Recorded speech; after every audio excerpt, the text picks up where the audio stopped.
もし綿菓子が空の雲だったらどんな雨が降るのかな。 I think Smile Precure might have had the answer to that.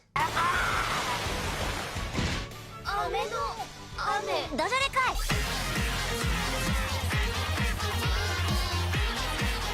Continuing right from where we left off last week, Boca had been defeated, and Longo committed the most unsurprising betrayal of the century. I mean, come on, just look at the dude. And apparently, even though they had seemingly captured a bunch of artificial gochizo in the last episode, like roaches, there was still a bunch of them roaming around and able to mind control the civilians. Of course, the writers considered fighting Longo, but one, they were still beat up from their fight with Boca, and two, they needed to at least see if they could stop the people from letting themselves become the secret ingredient in Willy Wonka's next chocolate bar. They wouldn't be able to stop them, but of course they didn't know that at the time, so oh well. With that, we then got likely the final change to the opening of the series, which only really amounted to putting Longo back during that one sequence to symbolize Boca's death and him taking back his company, and yet they still include the sequence where they panned in on the late president and his daughter. Oops. Like seriously, all they had to do was create a new shot with either Lizzo by herself or Jeep replacing Boca. Anyway, as we just said, the writers discovered that they were too late to save everyone, except for Sachika and Masaru, who, thanks to the antidote, were likely now immune to the mind control. With that, they decided to regroup at Sachika's and... いや、今ハピバレには戻れない。Okay, care to explain why? Yeah, for some reason, they didn't really elaborate on this. I'm assuming it's because Masaru was still there, and they didn't want concern and or drag him back into danger, but it would really help if they clarified this stuff, is all I'm saying. And speaking of things that needed clarification, Lizelle wanted to make sure that her daddy was really gone. Let's be honest, we all kind of want to do that to this little brat. Not helping matters was that, yeah, her arc in these final few episodes has felt kind of rushed. I mean, I did try to give it a chance, and maybe they'll win me over in the final episodes, but yeah, it's a little hard to get a read on this character. I mean, yeah, what she's going through right now does make a lot of sense. She's a spoiled brat who's been cut from the main source of her income, aka daddy's wallet. She has been reliant on Boca for so long that she can't process a world where he's not around, even though, ironically enough, the dude himself only really seemed to tolerate having a kid likely to seem more like an everyday grad dude president. Thus, I do like the idea of her coming to realize that she does need more people in her life besides her dad, like Jeep, who she has been treating like crap for much of the series. Yeah, if they'd just done a little more to flesh out this plotline, then I honestly think it could have worked out, as the actors do even bring their A game in scenes like this.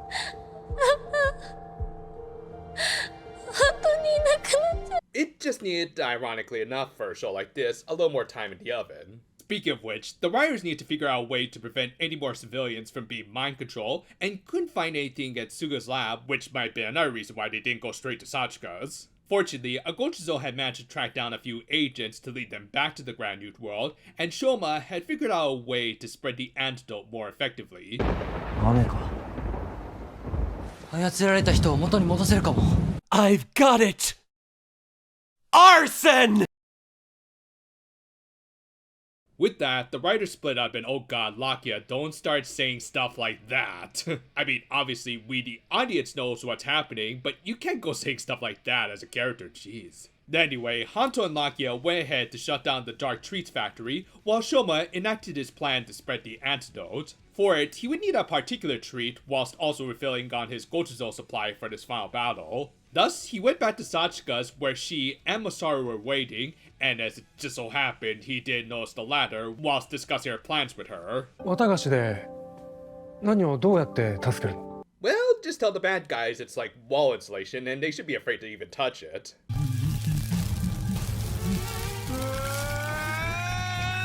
But yeah, I think this actually would have been a good time for Shoma to reveal that he was Michu's son. I mean, the guy figured out on his own that they were Kamen Riders, and seemingly was kind of picking up on it himself, but again, I guess some of that stuff is going to be saved for the final episode, which is starting to really look more than a little busy. Anyway, after eating some very blue cotton candy, Shoma produced likely his final Gochizo for the series, which was technically an augmenting type instead of a big fancy form change, but in a way it was kind of appropriate for the show, as it was the little things that made the big differences. That and maybe some forgotten powers, because yeah, I can't be the only one who kind of forgot the full Amalo was a thing, and that he could use it to float up like this. Well, anyway, using a combo of his two fluffiest Gochizos, he enacted his plan to cure everyone, which actually started a little earlier when he put a little something extra in his cotton candy. Yeah, because Windex always tastes good with your candy, doesn't it? Nah, of course, it was the antidote, resulting in its properties carrying over into the Gochizo, but still, can that stuff really taste all that good? And also, would it make it harder to even make cotton candy if the sugar is wet and everything? Nah, whatever. It was a clever plan that would only result in a few people catching colds, as well as maybe having some adverse side effects to the antidote, but you can worry about that stuff later. Meanwhile, Lakia and Hanto managed to sneak into the Dark Treat Factory. It is as intricate and precise as a well-played game of chess. But yeah, with just a little force, they managed to rescue everyone and blew up the factory while still inside. Yeah, kind of close there, guys. However, I guess Longo just decided to deploy his whole workforce that day, as they were suddenly surrounded by a ton of agents. As a result, Lakia just continued to raise his death flags by telling Kanto to go on ahead and that he'd catch up later. Okay, dude, just don't raise any more death flags and Lakia should be okay and— 死ぬなよ。ラキア。 Yeah, let me just go get my fork.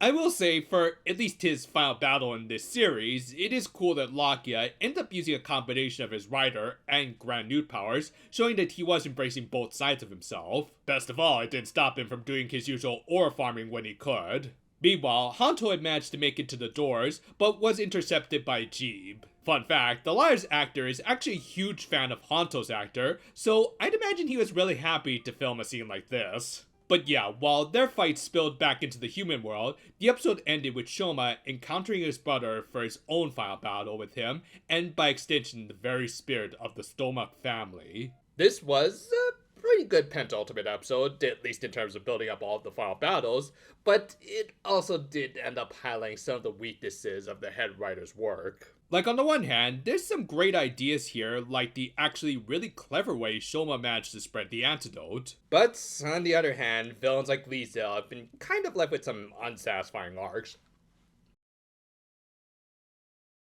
While I've had a similar issue with the villains of Precure as of late, for Juko Komura, I think this has actually been an inherent issue in a lot of her writing, where she writes some great protagonists, but doesn't quite give enough attention to her villains. And even if she has some good ideas for them, she seems to forget to flesh them out, which I think was kind of the case for Liesel here. There's actually a great setup here for a pitiful brat who doesn't realize how good she has it until it's too late. From there, she could open up to someone else like Jeeb, which I'm pretty sure that's the route they're going with, as she'll join him in the final battle with Hanto. If there had just been a few more hints of them actually caring about each other, rather than just being a constant toxic couple that originally came together as a matter of happenstance, then I'd feel a little bit better about this being one of the final arcs for this series. As is, it's just kind of meh. Still, I did really like how Shoma managed to figure out a way to spread the antidote through the power of his Gochizos that symbolized his strong connection to his mother's human side. And now he enters into his final battle with that, plus all the might of his Grand Newt side.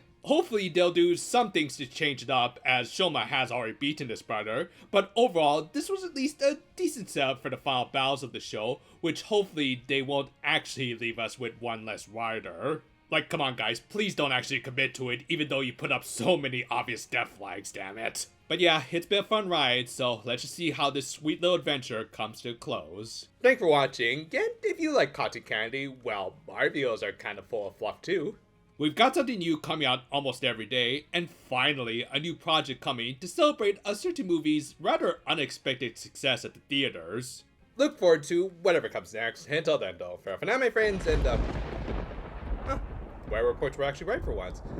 Good timing too, I need some chocolate to go with the stuff.